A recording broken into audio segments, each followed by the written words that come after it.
Striker muda PSM Makassar Ramadan Sananta kini menjadi pemain yang diincar oleh banyak klub Liga 1.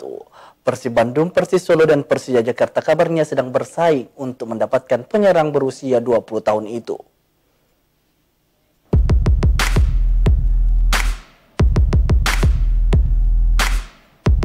PSM Makassar belum memutuskan status beberapa pemainnya apakah bertahan atau dilepas. Salah satu di antaranya adalah pemain muda bertalenta Ramadan Sananta. Performa gemilang yang dibukukan sang pemain bersama PSM di Liga 1 menjadi penyebab banyak klub meliriknya. Beberapa klub yang kabarnya berminat menggunakan jasa Ramadan Sananta adalah Persib Bandung, Persis Solo, dan Persija Jakarta. Sananta mencetak 11 gol bersama PSM Makassar di Liga 1 musim 2022-2023. Catatan itu sekaligus menjadikan Sananta sebagai penyerang lokal tersubur di kompetisi kasta tertinggi sepak bola Indonesia musim lalu.